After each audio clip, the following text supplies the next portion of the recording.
Good day. Welcome to News Now on TV360. I'm Thelma Okoro. Nigeria has recorded a reduction in its inflation rate for the first time in 15 months. This is according to a report released by Nigeria's National Bureau of Statistics. The inflation rate fell to 17% in February from 18.72% recorded in January this year. However, a separate food index showed inflation at 18.53% from 17.82% recorded in January. There were also increases in housing, water, electricity, gas and other fuel, as well as education, food and alcoholic beverages, clothing and transportation services. Nigeria's President Muhammadu Buhari has met with Senate President Bukola Saraki and the Speaker of the House of Representatives, Yakubu Dogara. The meeting comes less than 5 days after the president's return to the country. It was held at the presidential villa in Abuja. The president had arrived the country on Friday after 49 days of medical vacation. On Monday, he officially resumed office after notifying the National Assembly.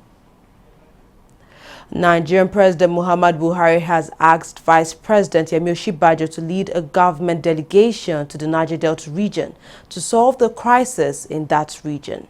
Special Advisor to the President on Niger Delta Affairs, retired Brigadier General Paul Boro, said the choice of Osinbajo as leader of the government delegation was informed by the President's strategic plan to engender peace in the region. This is expected to meet the President's expectations of finding a lasting solution to the crisis in that region. Benue State Governor Samuel Ortom has given Fulani herdsmen a 2-day ultimatum to leave the area. Ortom gave the order in Tombo Madabala during a visit to determine the damage inflicted on the community by herdsmen. 8 bodies were recovered so far, while 3 persons were missing, according to the sole administrator for the council area. Ortom says he had directed security agencies as a matter of urgency to lead Fulani herdsmen out of the area for peace to reign. The police in Kaduna State say they have arrested 3 suspects that allegedly killed 2 Fulani herdsmen. Commissioner of Police in the state told journalists in Kaduna that the 2 herdsmen were killed on March 11th in Jema local government area of the state. He says the 3 suspects were arrested after a tip-off. The Nigerian Senate will hold a confirmation hearing for Ibrahim Magu, the acting chairman of the Economic and Financial Crimes Commission. Senate President Bukola Saraki confirmed the hearing would be held on Wednesday this week. This is coming a few weeks after President Muhammadu Buhari asked the Senate to reconsider its decision to reject the appointment of Magu as chairman of the EFCC. The Comptroller General of the Nigerian Customs Service has asked the Nigerian Senate to postpone his scheduled appearance date. Hamid Ali was scheduled to appear before the Nigerian Senate on Wednesday to explain a custom policy on vehicles without paid duty. However, during plenary on Tuesday, Senate President Bukola Saraki read a letter by the customs boss asking the Senate to postpone the appearance date. He says the date coincided with the routine management of the Nigerian Customs Service. The move was condemned by the lawmakers who have insisted that Ali must appear before them on Wednesday and in uniform as requested by the lawmakers. The Director General of the National Broadcasting Commission, NBC, says the body has decided to extend the deadline for broadcast organizations yet to pay the renewal fees for their licenses. At a press conference held in Abuja, the NBC asked defaulting stations to pay up before March 31st or have their stations shut down. According to the NBC, general, state and national, private and public as well as radio and television broadcast stations are owing the NBC over 5 billion naira in license fees. Let me reiterate that all outstanding sums owed to the NBC would be collected. We gave a timeline of March 15, 2017 for all stations owing outstanding licensing fees to effect payment. After consultations, that timeline has been extended to March 31st, 2017. I want to affirm that after that date, stations that refuse to meet their license fees obligations to the NBC would be closed down, period. After we have collected outstanding license fees, stations would then be requested to turn in the annual report for us to carry out the obligatory assessment of what constitutes a percentage of the turnover that they are also obliged to pay to the NBC.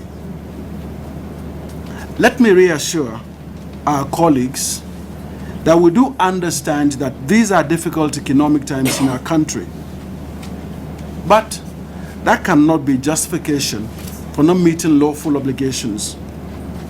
Some of these license fees were due even before the economy entered a recession. It means that they had refused to do the right thing, even in the period of economic normalcy. Nigeria's electoral body INEC has met with political parties in the country in Abuja. The meeting is aimed at discussing ways to improve the electoral process with the inputs of all stakeholders. Among the issues discussed are the recent dates released for Nigeria's 2019 election, internal democracy within political parties and registration of political parties. INEC Chairman Mahmoud Yakubu welcomed back 10 political parties who were earlier deregistered after the 2015 elections. Today's quarterly meeting brings together INEC and political parties in order to discuss a number of pertinent issues in the management of our democracy. Parties are the only vehicles by which persons can contest for elective offices in our country. This makes parties central to our democracy. At today's meeting, a number of issues will be discussed. Top on our lists are INEC's proposed strategic plan for 2017 to 2021, court judgments on the role of political parties, violence in the conduct of party primaries in particular and election in general, internal party democracy, and due diligence in the nomination of candidates to INEC for election, political party and campaign finance, nationwide continuous voter registration exercise by INEC, the outstanding Anambra Central Senatorial rerun election, and a brief presentation by INEC on new ICT platforms and innovations. Our agenda for today's meeting is therefore loaded.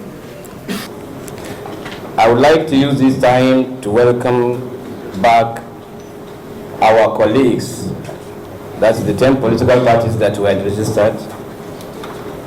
And this is not the first time we are engaging ourselves, but at least this is the first public opening where we are all sitting together. And we would like INEC to implore some modalities that will prevent the registration of political parties in the future. I think if we are trying to build and sustain our democracy, then we should look for alternatives rather than registering political parties. INEC should do something, and in collaboration with political parties, to sort ways out how political parties can avoid the registration. The People's Democratic Party has accused the sacked National Caretaker Committee under the leadership of Senator Ahmed McCarthy of collecting 50 million naira monthly subvention from governors of the party. Deputy Chairman of the party, Senator Cairo Ojogbo, made this allegation at a press briefing in Abuja.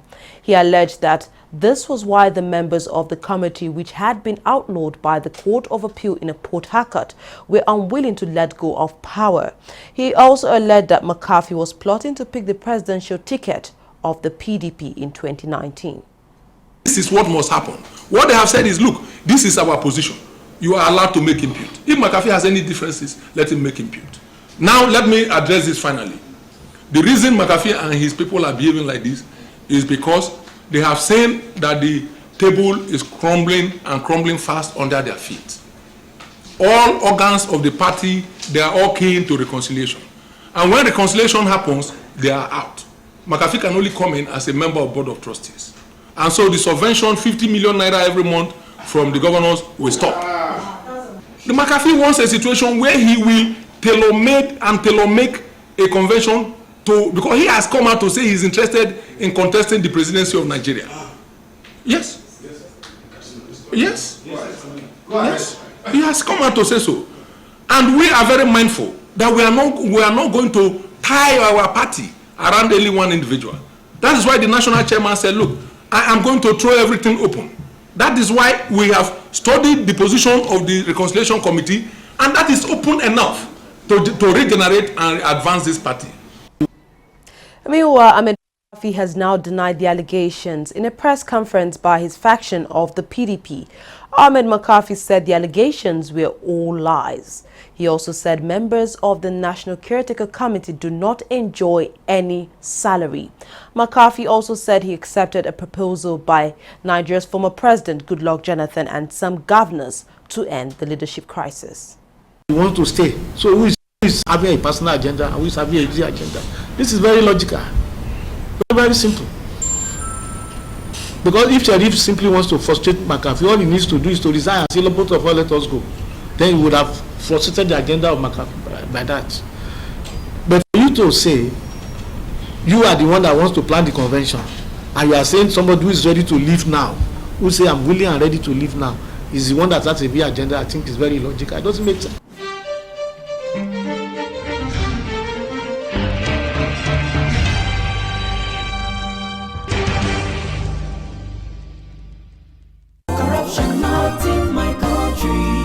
Hello? Yeah, I found your wallet in front of a supermarket. Meet me at Apple Junction. Yes, I'll be waiting for you. Now we find out. Two of us. Thank you very much, officer. You know, it's surprising that men like you still exist in the police force. Yes, so... Oh, yes. This is just a token of my appreciation. Oh, no, you don't need to do this. We are only doing our job. Thank you very much. God bless you. You're welcome. Now I know police is really my friend. Yes. Friend. Hey.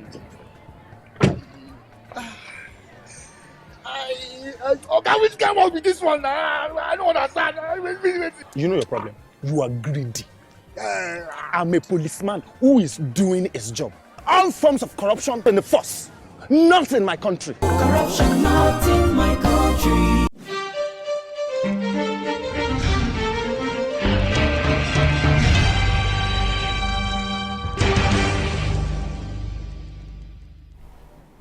Welcome back. It's now time for business news with Fidelia. Thank you, Thelma. Nigeria's central bank on Tuesday says it will sell $150 million in currency forwards on the interbank market through commercial lenders. The central bank, which has been intervening on the currency market over the past 2 weeks, told lenders that Tuesday's sales will be settled within 60 days. The naira fell to 306 against the dollar on Monday from 305 previously recorded. The currency was also quoted at 455 against the dollar on the black market on Tuesday. Kemi Adeosun, Minister of Finance, has urged the Central Bank of Nigeria to extend bank verification number BVN requirements to account holders in microfinance banks. She says this would facilitate the detection of bank accounts which might have been opened and operated by ghost workers and other syndicates. Adeosun also says she has written to Godwin Emefiele, CBN governor, to make her case. Oil prices recovered modestly from 3 months low on Tuesday, with concerns persisting about rising U.S. inventories and few clear signs that OPEC will extend supply curves beyond June. Brent futures rose to $51 a barrel, while U.S. crude rose 27 cents to $48 a barrel. Crude prices have erased most of the gains made since the Organization of the Petroleum Exporting Countries announced supply curves last year. OPEC has said the supply cuts aim to stabilize prices and draw down global inventories. Investors are now looking for indications that OPEC will extend its reductions beyond June. Well, that's all on business. More stories coming up. Don't go away.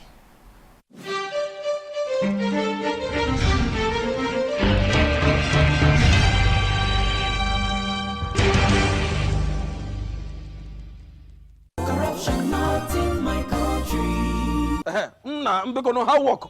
Oh, correct, Oga. What is it that you are doing? Oga, they command the part now. Make we go sell for. Oga, na correct kuza be this so. Oga Titus and him boys them. They do am. They will command the original parts, sell them, make plenty kusa. No wonder our customers bring the generator back to our workshop because they bad. And not because of stuff. Now because they overuse the generator. Plus say NEPA no they give them electricity. Before I open my eye, Makachuku look at my talk in the heaven. Replace this original generator parts back inside this generator of my customer. In short, before we do am, frog jump. One, frog jump. 1, 2, 1. Stealing of generator parts or changing of original parts to a fake one. That is the corruption. Not in my country. Corruption not in my country.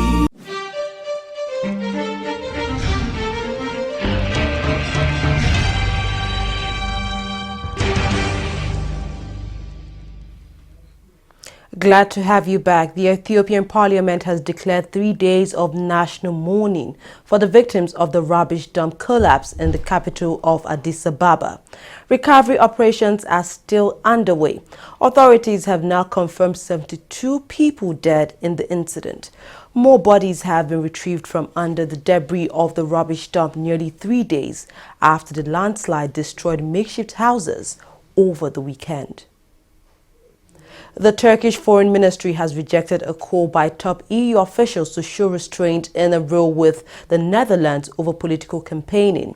It described as worthless an appeal by EU Foreign Policy Chief Federica Mogherini and EU Enlargement Commissioner Johannes Hahn. The row erupted after the Dutch barred Turkish ministers from campaigning among expatriates for a referendum. It comes before one of the most closely fought Dutch elections in recent years. Nigeria's male and female senior teams have qualified for the 2017 World Beach Volleyball Championships scheduled to hold in Egypt. The teams campaigned for the tickets at the qualifiers held in Cotonou, Cameroon, from March 11th to March 13th. They competed against teams from Togo, Niger, Cameroon, and Benin Republic, with Nigeria parading 2 teams each in both the male and female categories.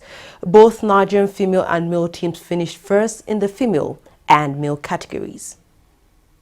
English city Birmingham has become the second city to offer to replace South African city Durban as the host of the 2022 Commonwealth Games. The British city has offered to replace the South African city after Durban was stripped of the hosting rights owing to a lack of financial assurance. Birmingham is the second city to express interest after Liverpool also offered to host the tournament. The Commonwealth Games Federation would now have to decide on the matter. South Africa's Sports Minister Fikile Mbalula says that the country is disappointed that it will not be hosting the Commonwealth Games.